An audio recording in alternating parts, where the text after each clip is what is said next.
6장 9절 10절. 그러므로 너희는 이렇게 기도하라. 하늘에 계신 우리 아버지여, 이름이 거룩히 여김을 받으시오며 나라의 임하옵시며 뜻이 하늘에서 이룬 것 같이 땅에서도 이루어지이다. 마태복음 6장을 통해서 주님 가르쳐 주신 기도의 원리를 배우고 있습니다. 지난 시간에 서론 삼아 말씀드렸듯이 주님께서 가르쳐 주신 기도의 전반부는 뭐라고 그랬습니까? 하나님께 대한 영광, 그리고 그 이후부터는 사람과의 관계에 대해서 얘기한다고 그랬죠. 다 머리에 들어와 있죠, 지금. 여러 번 얘기했으니까. 그래서 오늘은 주님 가르쳐 주신 기도 중에서 하나님께 대한 영광에 대한 부분, 그 부분을 이제 말씀을 드리도록 하겠습니다. 제목은 뭡니까? 하나님의 영광을 위한 기도. 하나님의 영광을 위한 기도. 그런 주제가 되겠습니다. 자, 하나님의 영광을 위한 기도 첫 번째는요, 기도는 아버지의 거룩을 나타내는 게 우선이에요. 내가 뭘 요구하는 게 우선이 아니고 아버지의 거룩을 나타내는 게 우선입니다. 자, 6장 9절만 다시 한번 읽어보세요. 그러므로 너희는 이렇게 기도하라. 하늘에 계신 우리 아버지여, 이름이 거룩히 여김을 받으시오며. 예. 우리 주님께서는 첫 번째, 하늘에 계신 우리 아버지의 거룩에 대해서 기도하라, 이렇게 말씀하셨습니다. 그러니까 우리 하나님께 기도드려야 될 제일 첫 번째 제목은 언제 어디서나 나를 통해서, 우리를 통해서, 모두를 통해서 하나님의 이름이 거룩하게 해달라고 이렇게 기도하는 마음이 중요해요. 그렇게 행동도 해야 돼요. 그것도. 그게 가장 중요합니다. 나를 통해서 어찌하든지 하나님의 이름이 거룩하게 되게 해주세요. 이렇게 마음먹는 게 중요하고, 이렇게 기도하는 게 중요하고, 그렇게 행동하는 게 중요합니다. 고린도전서 10장 31절.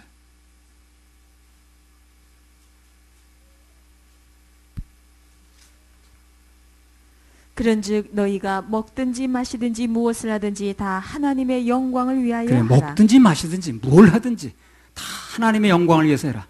그럼 모든 면에 좀 애매한 부분도 다 답이 나옵니다. 그게 성경에 그런 말이 있는 거예요, 없는 거예요? 그렇게 따질 문제도 이게 하나님께 영광이 되는 거예요, 안 되는 거예요? 이렇게 따지면 다 답이 나와요. 어떤 사람은 그러더라고요. 아, 이거 성경에 그런 말이 어디 있냐고. 예. 그렇게 따지지 말고 이것이 하나님께 영광이 되는가 안 되는 걸 물어보게 되면 다 답이 나오게 돼 있습니다.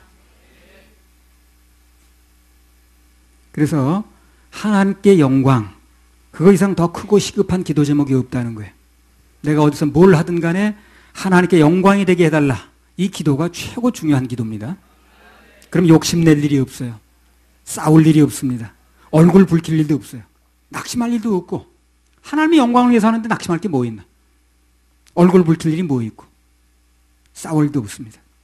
우리가 살면서 대부분 욕심내고 낙심하는 것은 하나님의 영광보다는 내 일에 신경을 써서 그래. 그래서 성질나는 거고, 그래서 낙심되는 겁니다. 하나님의 영광을 위해서 하게 되면 화낼 일이 없어요. 그리고 낙심할 일도 없습니다. 그러니까 낙심이 들어간다, 내가 화가 난다, 그렇게 생각하면 아, 이건 내가 나를 통해서, 나를 위해서 하고 있구나, 이렇게 생각하면 틀림이 없어요. 그래서 우리의 기도 중에 그분의 영광을, 거룩함을 찬양하는 것이 중요하기 때문에, 그래서 예배가 중요한 거예요. 그래서 예배가 중요한 겁니다. 예배는 그분의 거룩함을 나타내고 찬양하는 최고의 자리거든요. 그래서 늘 말씀드린 것처럼 예배에 성공하면 그 자체로 강력한 기도가 되는 겁니다. 여러분, 오늘 예배 참석한 자체가 강력한 기도가 되는 거예요. 예물 드리면 그 예물 속에 소원이 올려지면 더 큰 기도 제목이 되는 겁니다. 앉아서 밤새도록 기도하는 것보다 훨씬 효과가 높다는 거예요.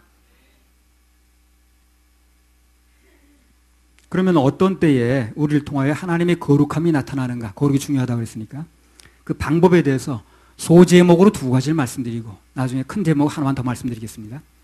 자, 소제목 두 가지 중에 하나가 우리 자신이 구원받을 때 하나님이 거룩하게 된다는 거예요. 그럼 거룩하게 되려면 먼저 뭘 해야 된다는 거예요? 내가 구원을 받아야 돼요. 그래서 우린 구령 사역을 하는 거예요. 그게 하나님의 거룩과 아주 밀접한 관련이 있습니다. 구원받는 것과. 그래서 하나님의 이름을 거룩하게 해드리려면 내 자신이 먼저 죄에서 해방이 되어야 됩니다.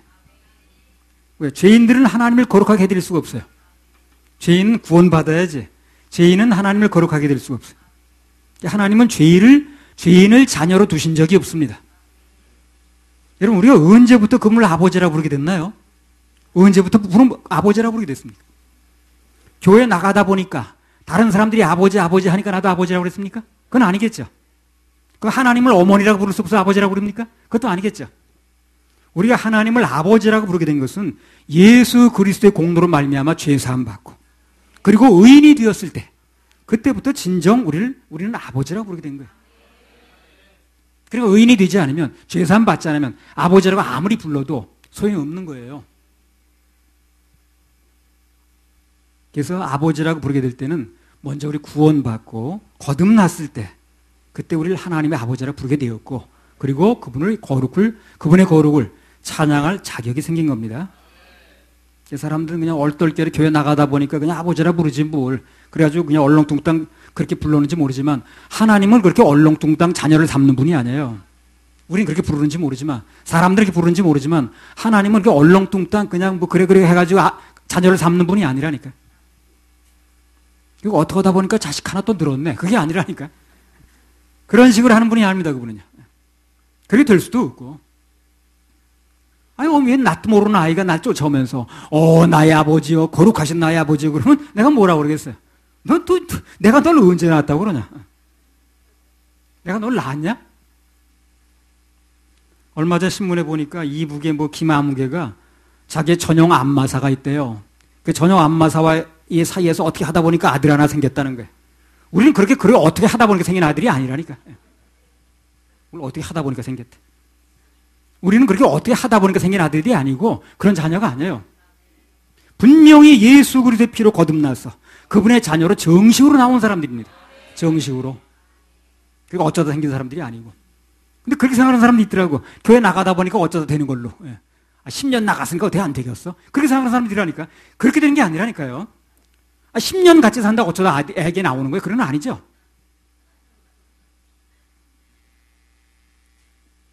파출부 데려다 놓고 그 사람하고 10년 우리 집에 같이 동거한다고 해서 아이가 나오는 게 아니잖아요. 그런 식으로 되는 게 아니잖아요. 분명히 결혼해서 정식으로 결혼 생활 할 때 나오는 거지. 그렇잖아요.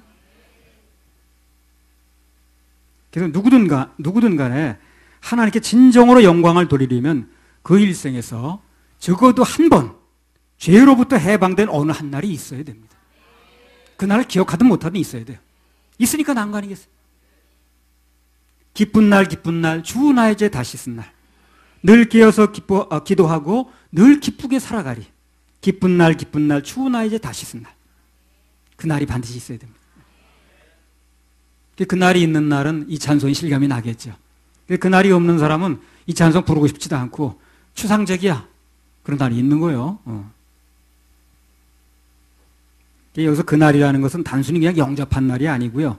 주님께서 나의 죄를 다 씻었다고 분명하게 믿어지고 지금 죽어도 천국 갈 수 있다고 그렇게 믿어진 바로 그 날이 있어야 된다는 거예요. 하나님은 당신의 피로 생명으로 거듭난 사람, 죄가 용서된 사람만 자녀로 삼습니다.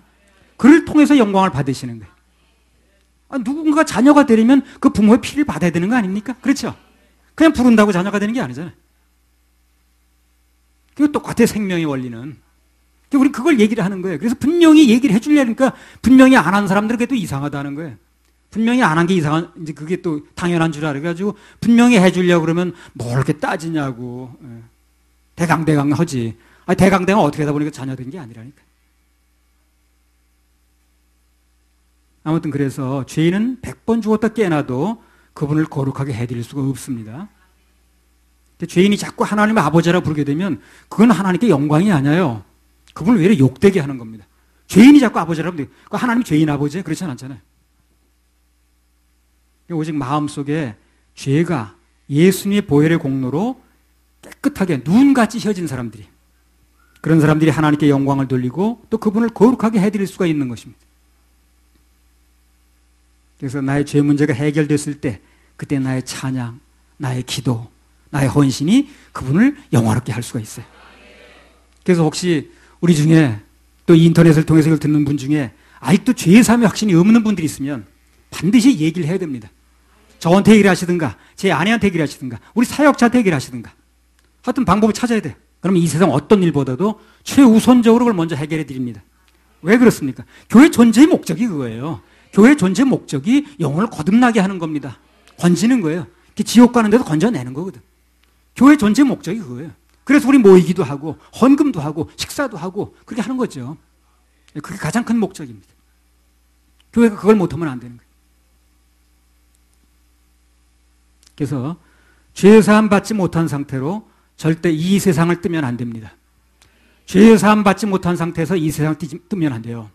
반드시 이 세상 뜨기 전에 죄사함 문제가 해결돼야 됩니다. 그리고 이 세상을 떠나야 돼요. 그래야 주님 만날 수 있습니다. 천국 갈 수 있어요.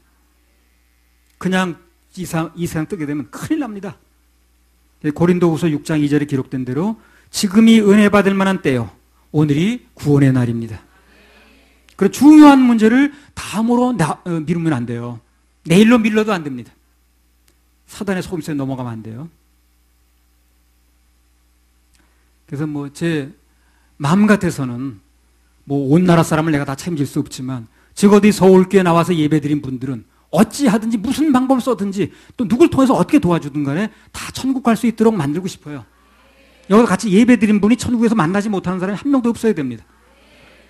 그런데 개중에 보면 여기 예배는 같이 드리는데 천국 가서 만날 확신이 없는 사람도 들어 있어. 내 마음에 침이야. 만나긴 만나서 예배는 같이 드렸는데 저 사람 천국에서 같이 만날 수 있으려나. 참 짐이지. 그래서 서울교회 나온다고 구원이 되는 게 아니고 구원받을 확률이 높아졌으니까 우리 사역자를 붙여드리거나 공부를 하거나 복음을 선포하거나 그러면 귀담아 들으시고 자기 걸로 만들어야 됩니다. 믿음이 바뀌는 게 거듭나는 거예요. 그래서 하나님의 영광과 거룩을 논하기 전에 우선 죄사함부터 받는 거, 그래서 그분을 아버지로 부를 자격을 얻는 것, 그게 무엇보다 중요하다는 것입니다. 그래서 하나님께 대한 영광의 기도, 즉 우리를 위하여 하나님의 거룩을 나타내는 방법 첫 번째는 죄인들이 죄사함 받고 거듭날 때 하나님의 거룩이 나타납니다. 자, 두 번째는요, 우리의 선한 행동을 통해서 하나님의 거룩이 나타나요. 내가 이런 생각을 해봤어요. 마태복음을 이제 설교를 하면서 예수님이 말씀하신 것을 기록해 놓은 게 복음서인데 마태, 마가, 누가, 요한복음. 근데 복음서에 보게 되면 복음의 내용이 구체적으로 나온 부분이 많지가 않아요. 그렇죠? 예수님 산상설교도 주로 무슨 얘기입니까? 이게 삶에 관한 부분이 많아요. 그래 나중에 예수님이 승천하시고 나서 로마서라든가 갈라디아서라든가 그다음에 교리서를 보게 되면 하나님께서 바울 사도는 위대한 인물을 선택하셔서 당신이 구원받는 교리에 대해서 말씀하셨거든. 그게 나중에 나왔다 그 말이죠. 그래서 순서가 그 복음에 대해서 먼저 얘기가 되어지고 그 교리 부분이 나중에 나오는 게 맞는 게 아닌가 하는 생각이 들 수 있거든요. 근데 먼저 이 삶에 관해서 예수님 먼저 마태복음 많이 말씀하셨죠. 근데 이 교리에 관한 부분, 복음에 대한 이 구원에 관한 구원론에 관한 부분은 나중에 바울이라는 사람을 선택해가지고 나중에 말씀하셨거든요. 왜 그럴까요? 그것도 한번 생각해 볼 여지가 있는 거 아니에요? 그렇죠? 네. 그게 왜 그러냐면요. 그 성경에 나온 건 아닌데 제가 아침에 한번 생각을 해본 거예요. 갑자기. 마태복음을 요즘 쭉 하고 있으니까. 마태복음 5장의 내용이 산상설교 내용이라든가 6장이라는 게 다 삶에 관한 부분이에요. 대부분. 먼저 삶에 관한 부분이 먼저 될 때 복음이 가치가 있는 거예요. 그래서 그렇게 하는 거예요. 삶에 관한 부분이 전혀 돼 있지도 않는데 복음부터 얘기를 하면 이 사람이 나중에 이상한 그리스도인이 되는 거예요. 삶에 관한 부분이 먼저 돼 있으면 나중에 교리 같은 부분은 복음 부분은 하나님께 나중에 말씀드리면 되는 거예요. 그건 굉장히 쉽게 받아들일 수 있거든. 그럼 괜찮은 교인이 나와요. 우리도 어떻습니까? 생소에 처음에 시작해가지고 먼저 예배 훈련을 먼저 하셨죠. 물론 복음을 전파했어요. 그때도요. 그래서 집중적으로 한 건 2009년부터 했거든요. 그러니까 그 전에 먼저 7년인가 8년 동안을 먼저 뭡니까? 예배 훈련을 했잖아요. 예배 훈련. 그 예배 훈련이 되어진 날에 복음이 들어가니까 이게 잘 되는 거예요. 그게 복음부터 들어가게 되면요. 예배가 안 돼. 은혜를 구원 받았다는데 그래가지고 맨날 아침에 나왔다 저녁 때 안 나오고 그래요. 그러니까 먼저 그런 훈련이 되어진 다음에 복음을 하고 싶은 거예요. 그래서 먼저 우리 생소들도 먼저 예배 훈련을 시킨 겁니다. 그래서 모든 훈련이 되어지고 복음되니까 부작용이 없어요. 그래서 교리서를 먼저 얘기하기 전에 먼저 예수님께서 삶에 관한 부분을 먼저 말씀하신 거예요. 그리고 바울 사도를 통해 가지고 교리를 선포하게 만드는 겁니다.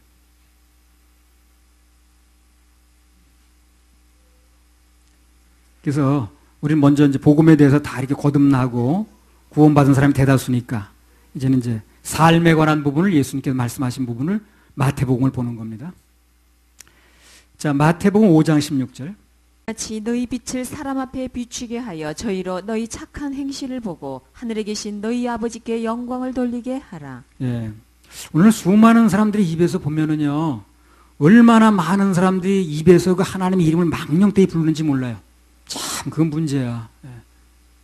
난 미국 사람이 그러는 건 별로 겁 안 나요.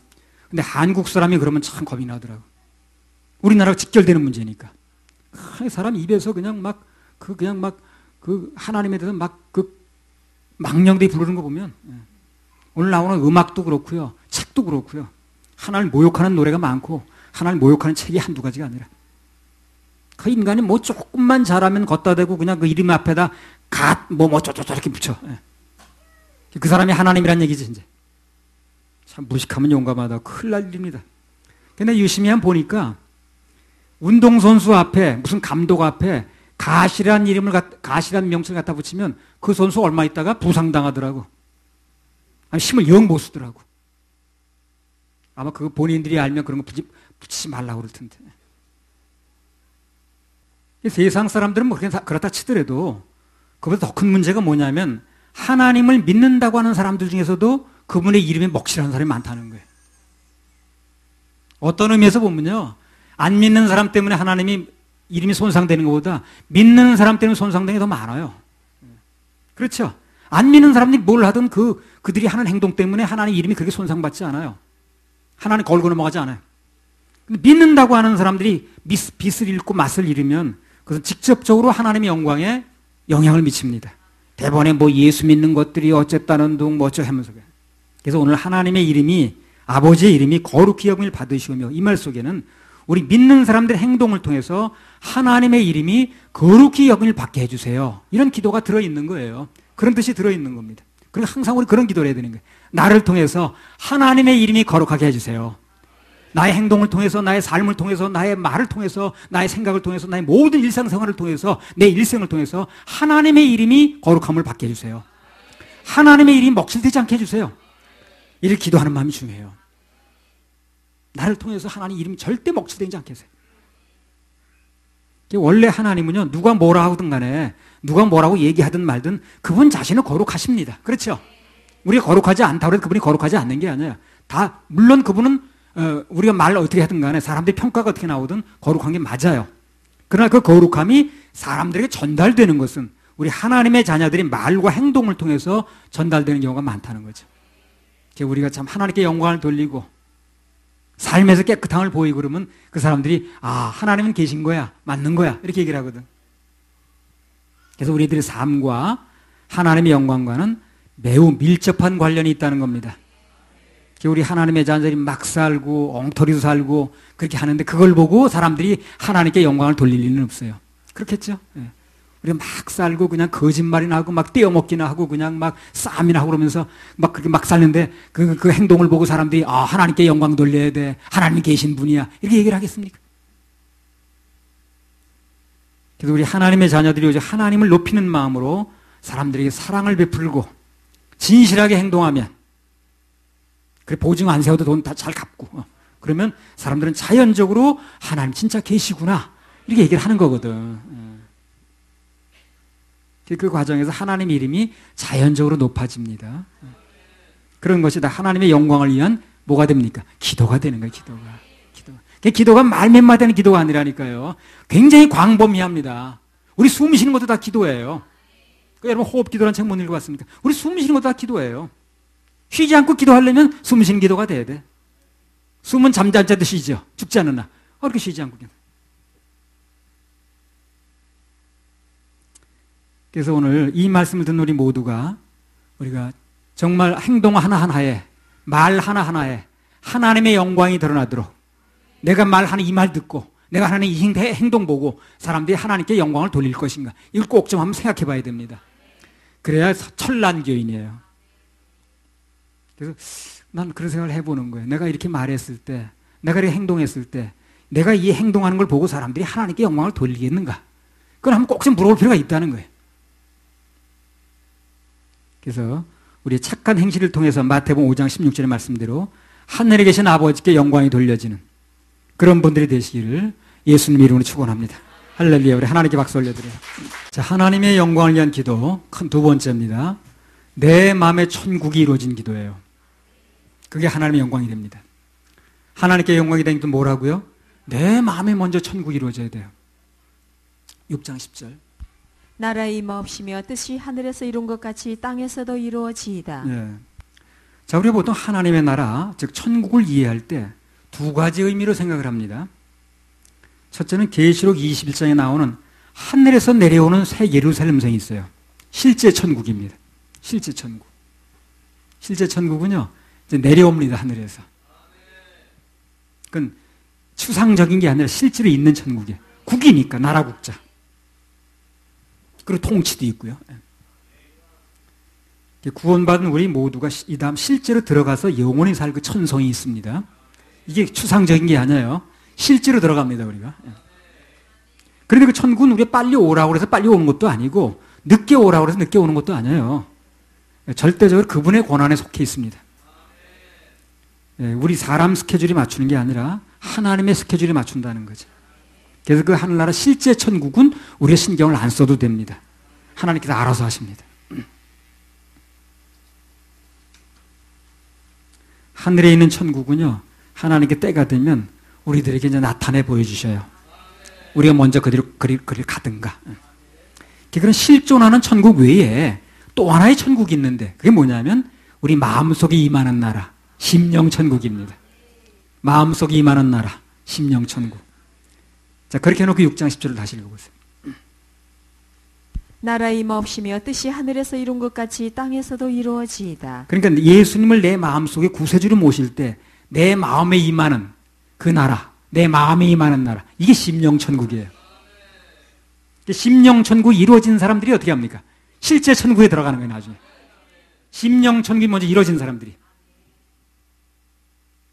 간단히 말하면 구원받은 사람이 들어간다고 말이에요. 여기 본문 10절에 보면 나라의 임하옵시며, 이 말은요, 우리가 실제적인 천국을 말하기 전에 우리 마음의 천국, 심령천국을 먼저 간절히 사모하라는 겁니다. 이게 이루어져야 된다는 거예요. 마태복음 6장에 나오는 쭉 내용들이요, 다 그런 내용이에요. 6장의 마지막에 가서 뭐 너 염려하지 말아라, 먹을 거 위해서 걱정하지 말아라, 다 그런 얘기하죠. 이게 다 심령천국과 관계가 되는 얘기들이에요. 이게 내일 일은 내일 염려하라, 한낱 괴로운 그날 족하다, 무엇을 입을까 무엇을 먹을까 걱정하지 말아라, 이런 말들이 전부 다 뭐냐면 심령천국 관계되는 거예요. 실제 천국 관계된 게 아니라 심령천국 관계된 겁니다. 그래서 이제 6장에 보면 쭉 그런 얘기 나오잖아요. 걱정하지 말아라, 들풀도 하나님이 다 먹이시고 입히신다. 그러니까 다 심령천국을 얘기를 하는 겁니다. 나라의 임하옵시며, 이 말들이 다 들어있는 거예요. 그런 것들이 먼저 내 마음속에 이루어질 때 말 그대로 심령천국이 이루어진다는 거예요. 마음속에 온갖 근심이나 걱정거리, 염려가 늘어졌는데 심령의 천국이 이루어질 수가 없습니다. 그러니까 우리가 하나님의 영광을 나타내는 기도를 하려면, 그리고 그것을 밖으로 나타내려면 먼저 내 심령 속에 심령천국이 이루어져야 돼요. 마음의 천국이 이루어져야 됩니다. 그러니까 방금 말씀드린 것처럼 우리가 뭘 입을까, 뭘 입어야 돼, 뭘 먹고 살아야 돼, 그런 세상 근심과 염려, 걱정이 늘어진 가운데, 심령천국이 없는 가운데 사람들에게 실제 천국을 얘기할 수는 없다는 거예요. 그렇게 생각했습니까? 네. 나는 심령천국이 이루어지도 않았는데 실제 천국을 얘기를 하면 사람들이 뭐라고 그래요? 나 염려, 근심이 늘어졌는데 너나 잘 믿으세요, 그러지 않겠어요? 너나 잘 믿으세요. 네. 아마 그럴 겁니다, 사람들이. 그래, 내 마음속에 먼저 심령천국이 이루어진 가운데 그 다음에 실제 천국을 얘기를 할 때 사람들이 그 천국이 먹혀 들어가는 거지. 걱정이 늘어지고 염려가 늘어지고 쌈박질이나 하고 신경질 내고 짜증내고 낙담하고 좌절하면서, 그러면서 천국을 얘기를 해본들, 아니 너나 잘 믿으세요 그러잖아요. 그래서 예수님께서 먼저 너희 마음에 그런 심령천국이 임하게 해달라고 기도하라는 거예요. 제 1번에 나오는 게 1번에 그게. 그 기도가 핵심적인 뭘 해야 되는 게 나오는 거예요, 보면. 주기도문을 보게 되면, 우리가 핵심적으로 뭘 해야 되는구나. 이제까지 핵심적이지 아닌 걸 많이 얘기했구나, 우리가. 그래서 하나를 필요 없는 기도 제목을 많이 하는 거예요, 우리가. 정말 해야 될 기도 제목을 안 하는 거예요. 주기도문에 보게 되면 기도의 원리라고 그랬죠. 실제적으로 우리가 뭘 기도해야 되는 게 나오는 거예요. 하나님의 영광을 위한 기도, 심령천국이 이루어지게 달라는 기도, 이런 기도를 해야 된다는 거예요. 기도 제목이 분명히 나오는 거예요. 뭐 종잡을 수지막 하는 게 아니라. 우리가 사람들이 아무리 천국을 얘기한다고 해도 막 화나 내고 싸움이나 막 하고 그냥 막 실망하고 낙담한 얘기나 하고 부정적인 말이나 하고 있고, 그럼 하나님의 영광이 나타날 수가 없거든. 그래서 마음의 평안이 없는 사람, 심령 천국이 이루어지지 않은 사람은 하나님을 거룩하게 해드릴 수가 없습니다. 예수 믿는 사람은 항상 기뻐해야 돼. 항상 기뻐해야 돼. 그리고 예수 믿는 가정에서는 항상 웃음소리가 끊어지면 안 됩니다. 항상 웃음소리가 나와야 돼. 찬송소리가 나야 되고. 교회도 마찬가지입니다. 예배가 끝나고 성경 공부 끝나면 항상 웃어야 돼. 예. 얼굴이 굳은 채로 끝나면 안 됩니다. 그러니까 내가 예배 끝나고 나서 여러분들 얼굴 보는 이유가 바로 그거예요. 예배 끝나고 나면 성경 공부, 사역자들 잘 들으세요. 성경 공부가 끝나게 되면 그 교육을, 뭐래요? 팔로우. 피양육자가 얼굴이 밝아야 됩니다.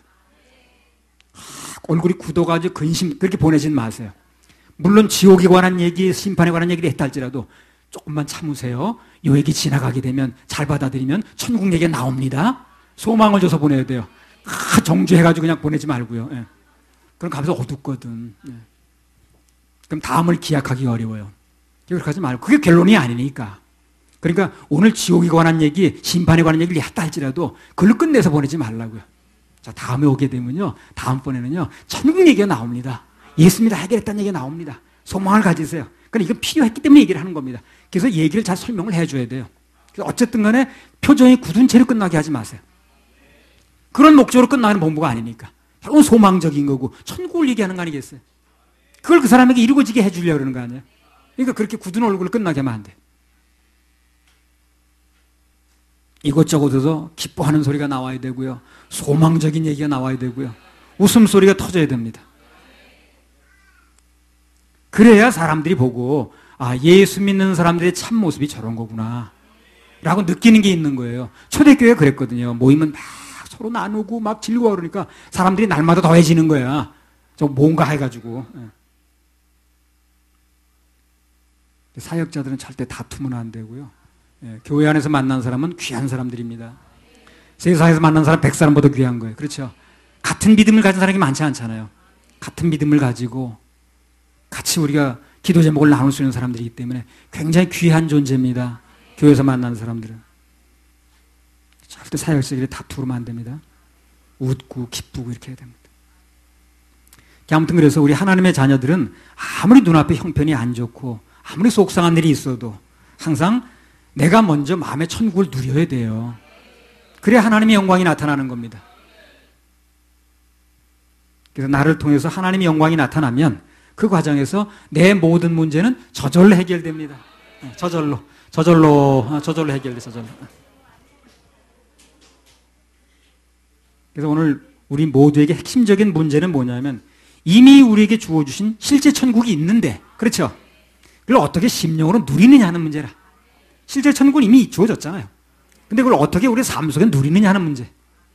그걸 통해 사람들이 우리가 가지고 있는 천국을 보는 거예요. 안 그러면 우리가 아무리 천국이 있다고 얘기해도 그 사람 천국을 볼 수가 있어야지. 그래서 우리가 그 심령으로 천국을 누리느냐 여부가 중요한 겁니다. 그래서 나라가 네 마음에 임하게 해달라고, 심령 천국 임하게 해달라고 기도 첫 번째로 듣는 거예요. 예수님께서 그걸. 그래서 앞으로 계속해서 말씀을 드리겠습니다만 기도는 그냥 말로만 몇 마디 하는 게 기도가 다가 아닙니다. 그것도 기도의 한 부분이겠습니다만 정말 많은 부분이 포함된 거예요. 기도에는요. 훨씬 더 광범위하고 포괄적인 내용들이 들어있습니다. 자, 그러면 우리가 심령의 하나님 나라가 임하려면, 마음의 천국이 이루어지려면 어떻게 해야 되는가? 그 방법론을 말씀드리고 오늘 메시지를 마치겠습니다. 자, 6장 10절을 다시 한번 읽어보세요. 나라의 임하옵시며 뜻이 하늘에서 이룬 것 같이 땅에서도 이루어지이다. 예, 여기 하나님 나라가 내 마음에 임하게 해달라는 그런 이제 말씀이 나왔어요. 진정으로 내 마음에 하나님 나라가 임하려면 내 심령이 뭘 해야 됩니까? 하나님의 통치를 받아야 돼요. 굉장히 중요합니다. 뭘 해야 된다고요? 하나님의 통치를 받아야 됩니다. 내 심령이. 그래야 하나님 나라가 이루어져요. 하나님 나라가 이루어지려면 내가 어떤 상태에 있든 간에 내 심령이 내 심령이 내 주인이 아니라 하나님 통치를 받아야 됩니다. 내 마음이 하나님 말씀에 굴복이 돼야 돼요. 통치를 받아야 된다니까요. 그 예배가 그걸 도움드리는 거예요. 말씀을 들어서 내 심령이, 내 각자 살고자 하는 마음이 하나님 말씀에 통치받도록 이렇게 만들어드리는 도움을 드리는 거예요. 하나님 나라는 통치자가 있겠죠. 그렇죠. 국민이 있겠고요. 나라의 3요소가 그거 아닙니까? 국가의 3요소가 통치자가 있고 땅이 있고 국민이 있고. 하나님이 통치자고 우린 국민이라 통치를 받아야 되는 거예요. 천국이라는 땅이 분명히 있잖아요, 우리가. 그래서 하나님 나라는 그 나라의 주인이신 하나님 통치가 분명히 이루어지는 곳입니다. 지금 내 마음이 하나님의 통치를 받아야, 그래야 진짜 내 마음에 하나님 나라가 임한 거예요. 하나님 통치를 내가 받아야 됩니다. 그래서 내가 살면서 무슨 하나님 통치야, 나는 내 멋대로 사는 거지, 난 내 인생대, 절대 그 하나님 나라 그 마음에 임하지 않아요. 다스려지지 않으니까. 나라의 임하오심은 그거 바로 그 얘기예요. 나라는 통치가 있거든. 통치가 임하게 해달라 그 말이에요. 굉장히 중요한 기도가 들어있는 거기요.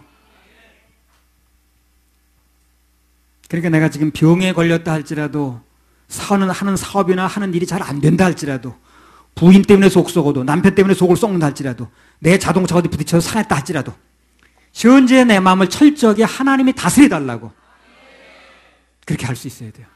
맡길 수 있어야 됩니다. 어떤 일이 벌어져도 거기에 휘둘리지 말고, 그것에 다스림을 받지 말고 하나님이 내 마음을 다스려달라고 이렇게 맡길 수 있어야 돼요. 그래야 하나님의 나라가 내게 이루어집니다. 그래서 내 마음속에 천국이 깨지지 말아야, 내 심령 천국이 깨지지 말아야, 그래야 하나님의 통치를 받는 거예요, 그 사람이. 그리고 그 나라가 그 사람에 임한 것입니다. 그때 사람들이 보는 거예요, 그걸. 저 사람 마음에 하나님 나라가 있구나. 그걸 보고 그 사람들은 천국을 알게 되는 거예요. 천국이 그 사람 믿어져서 알겠어요, 그 사람들이. 아무튼 그래서 우리가 인생 살면서 삶 속에서 어떤 경우가 생겨도 그 속에서 내 마음이 하나님 통치를 받을 수 있다고 그런다면, 그러면 그 결과는 하나님의 거룩이 나타납니다. 어떤 경우가 생겨도 내가 하나님 통치를 받기만 하면 그 삶 속에서, 그 상황 속, 그 형편 속에서 하나님의 거룩이 나타나요. 그래서 하나님의 거룩이 나타나면 그 모든 문제는 그냥 잘 풀립니다. 살 길도 열리고. 어떤 문제가 생겨도 어떻게 한다고요? 그걸 통해서 그 문제에 매달리고 휘둘릴 게 아니라 그걸 통해서 하나님의 거룩이 나타나면, 그래 그 문제는 저절로 풀린다니까요. 자, 민수기 20장 5절에서 11절. 민수기 20장 5절에서 11절. 너희가 어찌하여 우리를 애굽에서 나오게 하여 이 악한 곳으로 인도하였느냐? 이곳에는 파종할 곳이 없고 무화과도 없고 포도도 없고 석류도 없고 마실 물도 없도다. 모세와 아론이 총회 앞을 떠나 회막문에 이르러 엎드리매 여호와의 영광이 그들에게 나타나며 여호와께서 모세에게 일러 가라사대 지팡이를 가지고 내 형 아론과 함께 회중을 모으고 그들의 목전에서 너희는 반석에게 명하여 물을 내라 하라. 내가 그 반석으로 물을 내게 하여 회중과 그들의 짐승에게 마시올지니라. 모세가 그 명대로 여호와의 앞에서 지팡이를 취하니라. 모세와 아론이 총회를 그 반석 앞에 모으고 모세가 그들에게 이르되 패역한 너희여 들으라. 우리가 너희를 위하여 이 반석에서 물을 내려 하고 그 손을 들어 그 지팡이로 반석을 2번 치매 물이 많이 솟아나오므로 회중과 그들의 짐승이 마시니라. 무리바 사건이라고 그러죠, 이거예요. 그래서 결정적으로 이 사건 때문에 모세가, 아론이 가나안 땅에 못 들어가는 이제 그 얘기가 됐습니다. 이 백성들이 그때나 이때나 지도자한테 막 원망을 하는 거야. 그냥 무화과도 없고 파종할 곳도 없고 그냥 사막에 당연히 없겠죠. 포도도 없고 석류도 없고 마실 물도 없고 없다고 말해. 근데 있으니까 살았을 텐데 말이야. 그 사역자는요, 이렇게 백성들이 원망할 때 이 원망을 하나님께 돌릴 줄 알아야 돼요. 자기가 짊어지면 안 됩니다. 그럼 쓰러지는 거예요. 모세가 그걸 못한 거예요. 모든 원망하는 거 자기가 짊어진 거예요. 견딜 장사가 없어요, 그러면요. 그렇죠? 어떻게 견디겠습니까, 그걸? 그러니까 모든 원망, 불평이 나오게 되면 그걸 하나님께 맡길 줄 알아야 돼요. 저들이 저렇게 나옵니다. 저런 말을 합니다. 그렇게 권면해줘서 안 듣고 있습니다. 이걸 모든 염려, 근심, 낙심되는 걸 하나님께 맡길 수 있어야 됩니다. 이걸 내가 짊어지면 쓰러지는 거예요. 순간적으로 그걸 못한 거예요, 모세가. 전부 자기가 짊어진 거예요, 이거를. 그러니까 이게 지금 이 모세가 지금 어떤 때입니까? 미리암이 누가 죽었죠? 예. 상주라 지금요. 그 생각 안 하고 막 하니까. 그러니까 이 사람들이 말이야, 참 해도 너무하는구만 이거. 상주한테 좀 위로 못할 망정 원망불평 다 하고 말이야. 이런 못된 것들. 그래가지고 그냥 막 성질나서 안 해버린 거였다가. 그래 그때 그 순간에도 그런 형편에서 그걸 하나님께 맡길 수 있어야 되는 건데 자기가 짊어진 거예요. 사역자들은 절대 모든 짐을 자기가 짊어지려고 하면 안 돼요. 그래서 모세가 아무리 화가 나도 사역자만 그런 게 아니고 성도도 마찬가지입니다. 모든 인생에서 일하는 문제를 혼자 짊어지지 마세요. 그럼 견뎌낼 장사가 없어요. 다 쓰러집니다. 그래서 어떤 일이 벌어져도 우리 믿는 자들은 하나님을 믿는 거니까 하나님께 그 문제를 맡길 수 있어야 됩니다. 그래야 견딜 수가 있어요. 혼자 짊어지지 마세요. 그럼 뭐라 예수 믿습니까? 혼자 짊어지려면. 그렇죠? 예수 믿는다는 그분에게 맡기려고 그러는 거지. 그걸 내가 혼자 짊어지려면 뭐라 예수 믿냐니까. 내가 나를 믿고 있으면 되는 거 아니야. 그래서 모세가 아무리 화가 나도 그럴수록 그 마음이 하나님의 통치를 받았어야 되는 거예요. 자, 이럴 때 어떻게 하면 됩니까? 받았어야 되는 건데 그 순간적으로 혈기를 부리는 순간 그게 바로 하나님의 통치를 거부한 게 돼버리는 거예요. 화낸다는 게 뭡니까? 하나님의 통치를 거부하는 거죠. 그 순간 모세가 분을 참지 못하고 혈기를 부린 거, 하나님의 통치를 거부한 것을 하나님께서 뭐라고 표현하셨느냐고 말이죠. 민수기 20장 12절.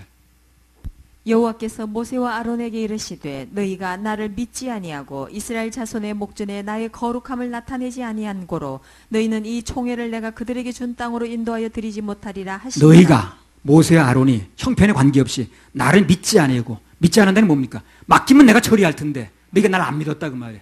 그들이 뭐라고 나오든 간에 그 문제를 나한테 맡겼으면 내가 처리할 텐데 너네가 나를 믿지 않았다는 거거든. 불신이라 그 말이야. 나를 믿지 않고 이스라엘 목전에서 나의 거룩함을 나타내지 아니한 거로 그랬죠. 통치를 안 받은 걸 뭐랬다는 거예요. 거룩함을 나타내지 않은 거라는 거예요. 바꿔 말하면 통치를 받으면 거룩함을 그래서 아까 얘기한 거예요. 거룩함을 나타낸다는 게 통치를 받으라는 얘기라 그래서. 모세가 하나님의 통치를 거부한 게 그것이 꼭 하나님의 거룩을 나타낸 게 아니라고 얘기를 했거든. 예. 그럼 매 순간 하나님의 통치를 받는 게 그게 하나님의 통치를 나타내는 거 맞죠? 맞는 겁니다. 하나님 거룩을 나타내는 게 맞다니까. 내가 하나님께 매 순간 내 성질대로 하지 않고 내 생각대로 하지 않고 하나님 말씀대로 통치를 받겠다고 나오면 그게 곧 하나님의 거룩을 나타내는 거예요. 그 사람은 계속 쓰임 받습니다. 가나안 땅에 들어갑니다. 행복의 땅에 축복의 땅에 들어갑니다. 매 순간 눈앞에 벌어지는 형편에 관계없이 하나님의 통치를 받으면 계속 쓰임 받는다니까요. 그 사역자는 장구하게 쓰임 받습니다. 모세처럼 순간적으로 이제 그 사람이 성질 나니까 화를 낸 것처럼 보였지만 결국은 간단히 말하면 하나님 통치를 거부하는 거예요. 하나님 통치를 거부하니까 거룩이 나타나질 않는 거예요. 그것 때문에 문제가 된 거예요. 너희가 화난 걸로 끝나는 게 아니라 그것 때문에 내 거룩이 나타나질 않았다. 그래서 뭔가 말씀대로 감동대로 안 하고 있다고 그런다면 내 생각대로 막 하고 있다 그런다면 그게 곧 하나님의 통치를 거부하는 겁니다. 그걸 꼭 좀 알 필요가 있어요. 그럼 나중에 결과가 심각합니다. 그렇게 나가면. 그래서 언제든지 내가 참 눈앞에 어떤 일이 벌어져도 그때 하나님 통치를 받을 수 있어야 돼요. 그게 곧 믿음입니다. 믿음. 그렇게 안 하니까 너희 믿지 않았다 그러잖아요. 네가 나를 안 믿었다. 어떻게 정확하게 구별하시는 분을 하나님요. 너무너무 정확하게 얘기하시는 게 말씀. 성질 낸 걸 끝나는 게 아니라니까요. 그게. 그래 간단히 끝나는 게 아니에요. 그 이면에 내면에 뭐가 있는가를 얘기를 하는 거예요. 사실 이 세상을 우리 살다 보면 그렇습니다. 매일같이 여러분 느끼는 거예요. 조금만 일해도 마음의 천국이 깨질 때가 너무 많죠. 그죠? 살다 보면 마음의 천국이 그렇게 잘 깨져. 네. 순간적으로. 무슨 일 때문에 깨질지 몰라. 네.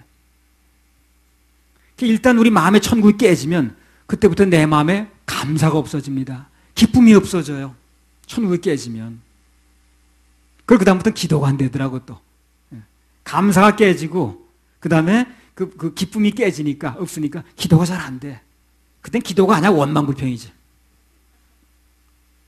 당연히 타인에 대한 영향력도 없어집니다. 당연히 타인에 대한 영향력도 없어져.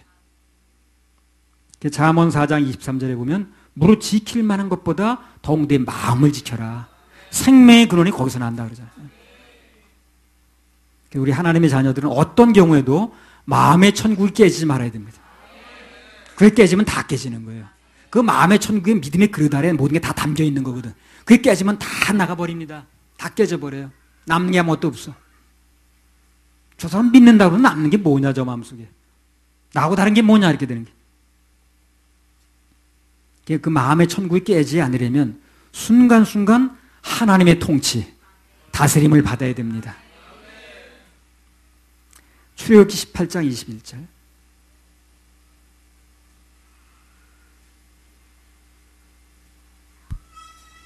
그대는 또 온 백성 가운데서 제덕이 겸전한 자 곧 하나님을 두려워하며 진실무망하며 불의한 일을 미워하는 자를 빼서 백성 위에 세워 천부장과 백부장과 50부장과 10부장을 삼아. 그래서 하나님의 일꾼들을 선택할 때 제일 첫 번째 조건으로 보는 게 뭡니까? 하나님을 두려워하는 마음이 중요해요. 일꾼은 우선 그를 부르신 하나님의 통치를 받아야 되거든요. 그렇죠? 통치를 안 받으면 거룩함을 나타내는 게 아니라 통치를 받아야 되는데 그 통치를 받으려면 경외하는 마음이 있어야 된다는 거예요. 일꾼의 제1조건이 그거예요. 그 나머지 조건이 나옵니다만 제1조건이 뭐냐? 가장 큰 조건이 하나님을 경외하는 마음이 있어야 된다는 거예요. 하나님을 두려워하는 마음이 있어야 되는 거예요. 하나님을 두려워하는 마음이 없는 사람은 참 문제더만. 어떻게 뭘 권면해도 어떻게 해볼 소리가 없어, 그 사람은.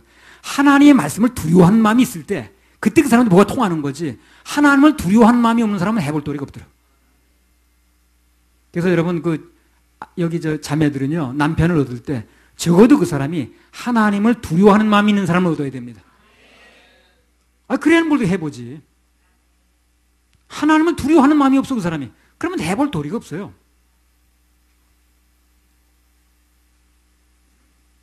적어도 마음 한구석에 하나님을 두려워하는 마음이 있어야 되거든. 경외하는 마음이 있어야 되거든. 근데 어떤 사람 보면 참 그 마음속에 하나님을 두려워하는 마음이나 경외하는 마음이 없더라고. 그런 사람은 맨날 맹탕이야. 몇십 년 가도 똑같아. 그 나물에 그 밥이.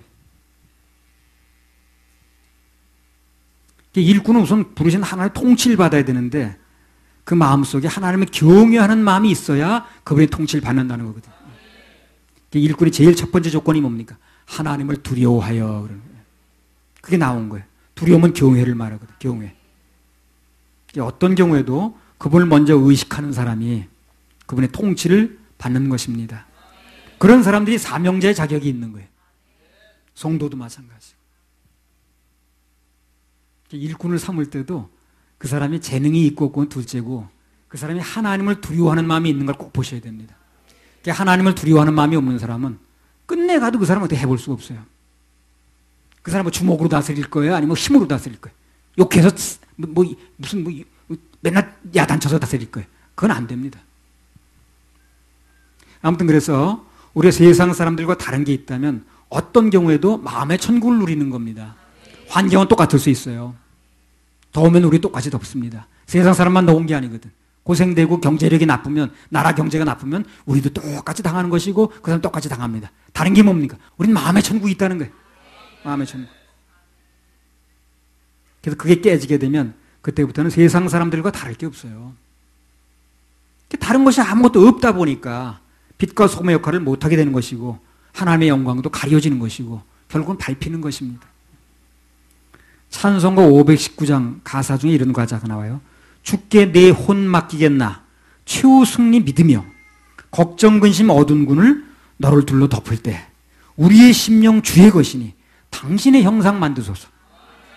주의 인도 따라 살아갈 동안 사랑과 충성 늘 바치오리다. 그런 가사가 나오거든요.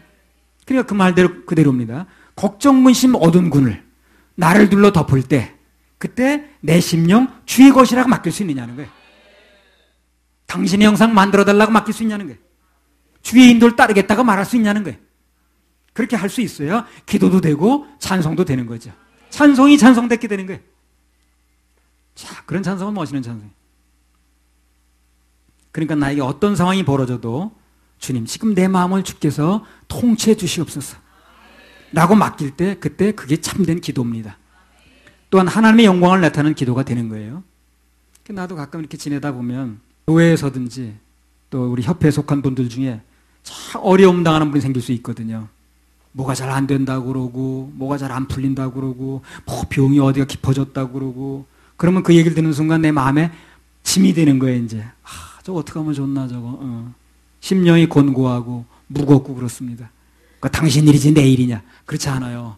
정상적인 목사라면 그렇게 생각하는 사람이 없습니다. 다 그게 내 일이야. 그래서 저거 어떻게 하면 되나. 저렇게 어렵다고 그러는데 저 사람 심정이 좀 어떻겠나.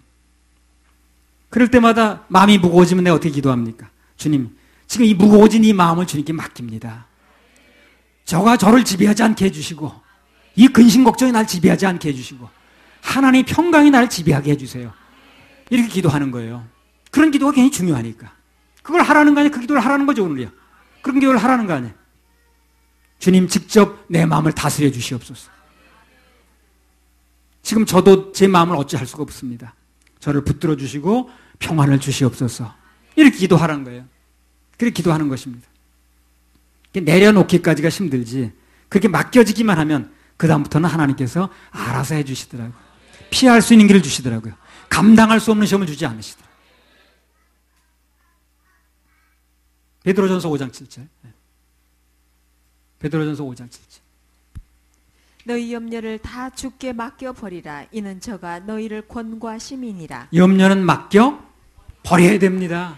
맡기고 또 내가 가지고 있으면 안 돼요. 맡기긴 맡겼는데 그게 너무 허전해. 또 그냥 가지고 있어. 가지고 나갈 때 옆에 사람까지 가지고 나가. 그러지 마시고 맡겨 버리라. 진짜 기도는 어떤 경우 어떤 환난 가운데서도 하나님께서 나를 통치하시도록 맡겨 버리는 것입니다. 근데 마음이 교만한 상태에 있으면요, 어떤 환난과 난관이 닥쳐오면 원망과 좌절은 빨리 나와.